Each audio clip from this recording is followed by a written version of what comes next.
So this week on 2020 Radio, we are going to discuss one of our favorite topics, and typically we like to dig into either nutrition or training or productivity or different lifestyle hacks. Oh, thank you. I forgot to do that.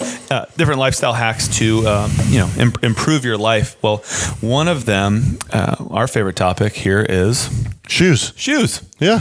And basically what we're going to do is just a quick little shoe review. And people always ask, what shoes should I be wearing or should I not be wearing and why? And basically what we're going to do is just kind of run the gamut of what we're dealing with or what we see and how it relates to movement and what our goal of actually moving well. So let's start with this little bad boy here. So if you're watching, we're looking at a Brooks Ravena 7.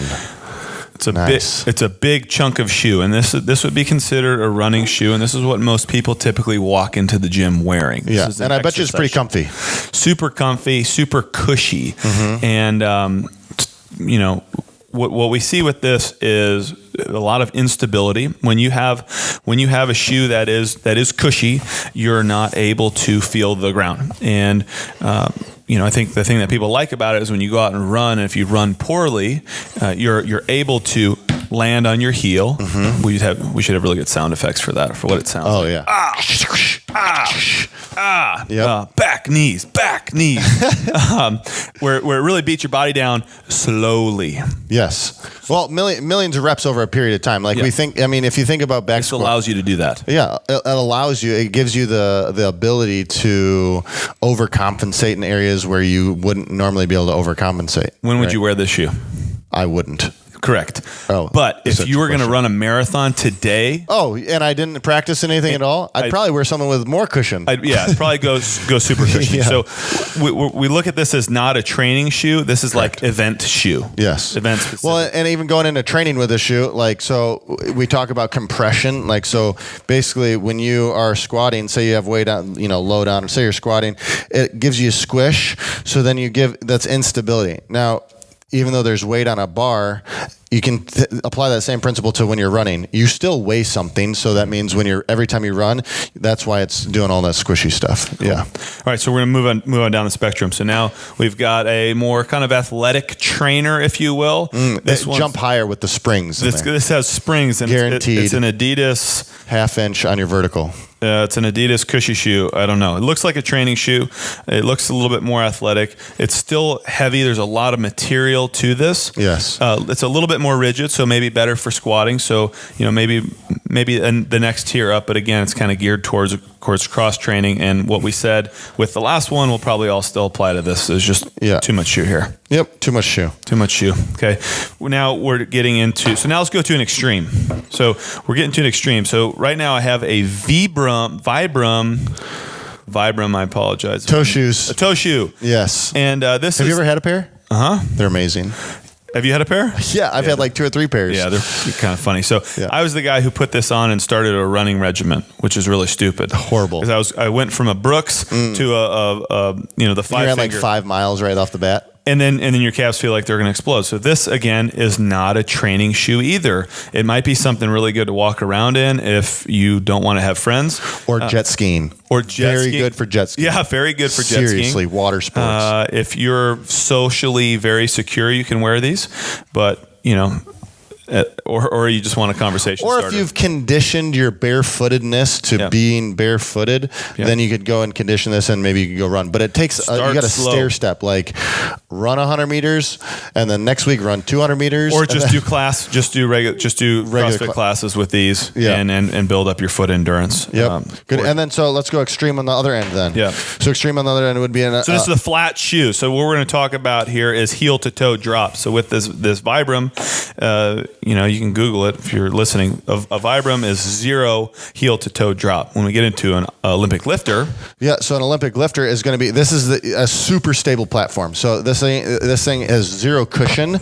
There's going to be some flex in the toe, depending on the brand that you get and everything like that. But it actually raises up your heel just a little bit. I think this is a 3/4 heel to toe drop. right? So 3/4 inch raised heel, which is going to allow you to have a little bit less. You don't have to have as much ankle range of motion for overhead squatting. For Olympic, it's specifically geared towards Olympic lifting and squatting. So think of how deep you can squat with your heel on the ground. Most of us can squat a lot deeper when we get on our tippy toes. Now it's loading on your knees, but this allows you to put that stability back into your heels and get more flexion at the ankle, more flexion at the knee because your ankles don't flex. But they're heavy. Yeah. They're made for Olympic lifting and for strength work. You're not going to put them on for like a Metcon that involves overhead squats and running. No, not at all. Oh, that'd be horrible. That'd be horrible for running. Yep. So these are great time and place. Great for Olympic lifting, specifically if you're trying to set a snatch PR, overhead squat PR, or clean and jerk. Otherwise, if you're just doing regular Metcons, I encourage people to work on their ankle mobility. Yes. Get more mobile, so you don't need these shoes unless you're doing something very, very specific. Yes, very specific. So now, what do we want to move to now? I don't know. This is getting more fun now because we're seeing a selection that we like. So the shoes that are in front of us right now, we've got a Noble, we've got a Nike Metcon, we've got an Innovate, we've got a Reebok Nano, actually two Reebok Nanos, and then and a Nike Metcon. Free X. Or they're called Free X's now. Mm-hmm. Yeah. Yep. So basically, this is an approved list of shoes, and kind of the main reason behind it is one, they look cool. Yeah. Right. Nobles just look clean. They're clean and they last a while. You want simple. So when you're talking about a trainer, these aren't mileage shoes. These aren't running shoes per se. This one on Can you run in them? Yes. These ones are a little bit more towards the running end. And that's the Nike Free X. Yeah. So what the Free X is it's basically the Metcon bottom, right? With a little different design. The Nike Metcon is made specifically, quote unquote, for CrossFit. Yeah. So this is the Metcon bottom with the Nike Free, which is their running shoe kind of top. So it provides a lot of the stability from the Metcon, but like the freedom in the toe and the lightness of the shoe for a little bit more running. So there's a little more cushioning. I wouldn't do a lot of heavy squatting in these, right? But great for an box jump, double unders, workout. And a running workout. Sure. I mean, that's a fantastic shoe for it. I really, really enjoy them. They're super comfy. But there's minimal heel to toe drop, and it's still a nice stable platform, right? A little bit more stable platform that is not a terribly great running shoe is the CrossFit Nano. So this is like a Nano. The 4. That's the 4. 4, yeah. So this is a good shoe, and is that the 2? Which one is? No, it's not the 2. I think it's a 4 maybe or a 5. But the Nanos that you can go all the way back to 1. Are they on the 10 right now? They've gotten a little too stiff for me the last couple of years, so I've actually kind of veered away from them. This model, if you're looking at it, has like the webby mesh on the front. I think it's like... That's the 4. That's got to be the 4. Yeah. Because this is the 4, and that's just the women's version, so it looks the same. That's the 4. So Nano 4 I thought was a pretty good shoe. Not a great running shoe because it's a little bit stiff. It's like indestructible, though. But it is totally indestructible, and the only problem with them is you'll never have to buy a new one. Yeah, I mean, you can just beat them to death, and they last forever. This shoe has probably been around for God only knows how many years, and it's still at least 5 years. So the Nanos are good. I just don't like the newer ones because the heel is super stiff, and I do like if I'm going to have any kind of cross training shoe, I want to be able to run in it. I don't want to have to like change out my shoes for a given workout. Yeah, a more running specific shoe this is kind of my running shoe. If I'm going on a trail run, pink laces and all. What's that? Pink laces and all. Yes. Well, this is not actually my running shoe, but I like the Innovates, and I think this is like an F-Lite or they're calling this one I don't know what they're calling this one. Yeah. First shoe I ever had for CrossFit was a Bear XF210 was the Innovate. Yeah. And I really, really I loved those shoes until they fell apart. Yeah, they do fall apart. So I had the F-Lite 195. Oh, this is an F-Lite 195. I think they're a great shoe and they do fall apart. Yeah. But they are good for all around. You can run in them. You can also do a lot of burpees in them. No. The thing about the Nanos that is so good, and the Nobles is and the Metcons, their toe box is really tough. Yeah. How's the toe box on these Nikes? Not so tough. The Nike X's or whatever. Free X's, yeah. Yeah. So that's the thing. Or if we have you do those seal walks where you're dragging your toes, Nanos are going to be kind of bulletproof. Innovates are going to get blown up, and so will a typical running shoe. Yeah. So now we're on a Nike Metcon, which is pretty popular. So like the most popular ones we see are the Nano, and Nike Metcon. Yes, I mean it's design. I mean the name says it. What it's for. It's for CrossFit Metcons. It's for doing anything from running shorter distances, 400s, 800s, I'd say a mile max, and then moving into a Metcon. They have the little heel clip right here to help you slide up against the wall when you're doing handstand push-ups. I don't think it really helps all that much, right? I don't really think it does anything before. I think just getting stronger helps. Yeah, no kidding. I think it's just like a little flare piece to it. I thought these were really, really clunky when I had them, and they squeak. So after you've worn them, they get beat up pretty good too. They do get beat up pretty good, but then they start to squeak. I think they fixed that problem a little bit. I know they fixed it with these, but it's like you're walking around the house and you're just making noise the whole time. Yeah. Yep. And then, so then the last shoe, and then we'll talk about what to do with your current shoes, is the Noble. And I think this is one of my favorite shoes that are out there. The biggest knock I have on it is the price point. Yeah. It's on the very high end. I think you can get them for $135. Yeah.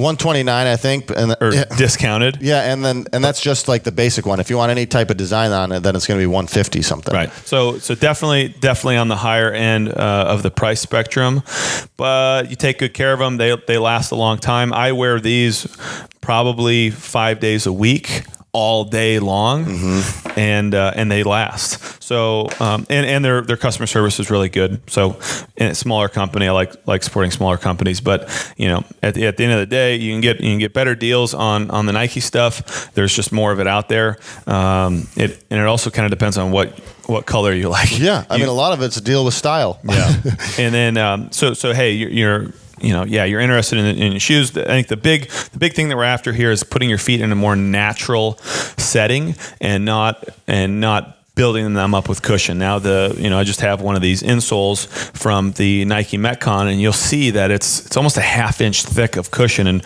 and something you want to understand. So that's a free. So the free doesn't have much at all. The Nike has the Metcon has a whole bunch. One thing that happens is if you have this cushion and then you go do something that incurs an impact, your body at the end of the movement is still looking for stability.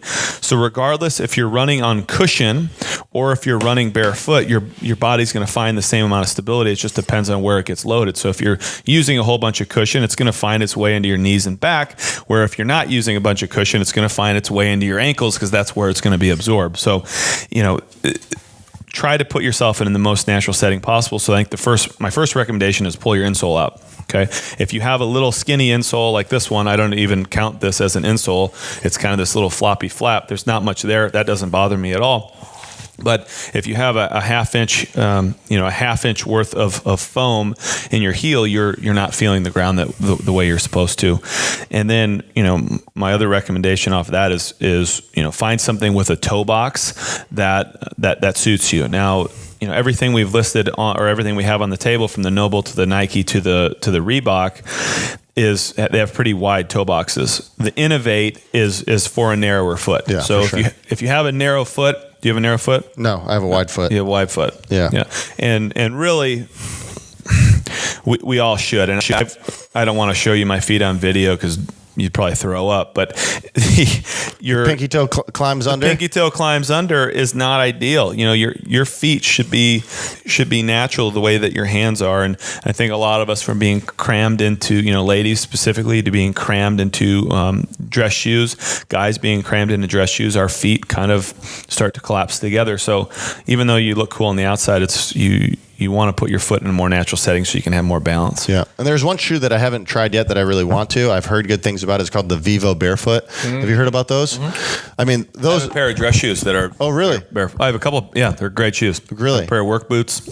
Wow. I didn't know they made work boots and all that stuff. They do, yeah. Wow. Yeah, Vivo Barefoots are really... I highly recommend them. Well, because they're designed for, your foot to be able to just, breathe. Yeah. Brittany calls them my clown shoes. Only because she knows what they are and she wants to make fun of me, but they just have a big, wide, a fat toe box, so your foot can just kind of do its thing. Mm-hmm. And no one's going to really notice that that except for you. And I think maybe trainers or if you're a big runner, I don't know that, please don't take our advice as go into a barefoot shoe and start running. I would err on the side of what's your daily wear. Wear that as more of a barefoot type shoe. Yeah. Spend time in that, accrue some mileage just walking around. Your ankles will get more mobile. Your feet will, become more supple. Or even warm up barefoot.